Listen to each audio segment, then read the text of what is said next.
presented by Yes Music Entertainment. DJ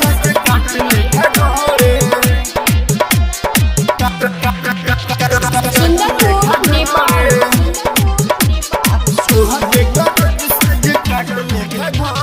तुहगे करे सज काट लिखा घरे हाँ तुहगे करे सज काट लिखा घरे तुहगे करे सज काट लिखा घरे कहिया ले आई बोए पिया राजा हो कहिया ले आई बताव ना तू घरे तुहगे करे सज काट लेखा घरे तुहगे करे सज काट लेखा घरे तुहगे करे राजा हो। आप सुन रहे हैं यस म्यूजिक की धमाकेदार प्रस्तुति।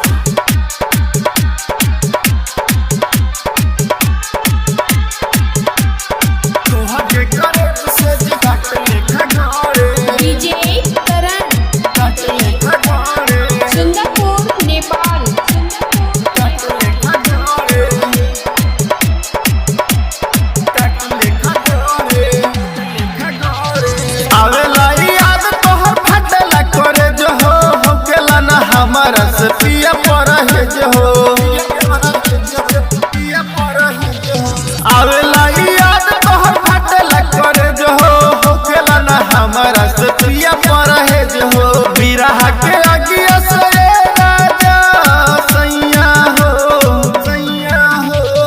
बिरह के अगिया दैया से जरे कहिया ले आईबा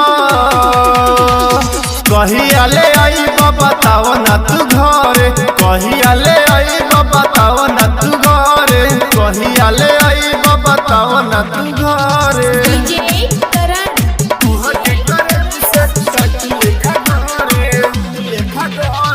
बुझला ना दुख पिया यार दिन केला ढेर दिन बीत गई तोहरा हो गेला बुझला ना दुख पिया यार दिन केला ढेर दिन बीत गई तोहरा हो गेला राइटर राजा हो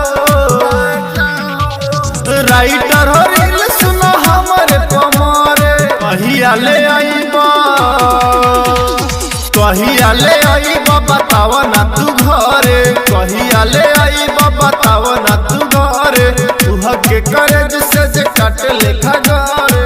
रिकॉर्डिंग बाय यस म्यूजिक।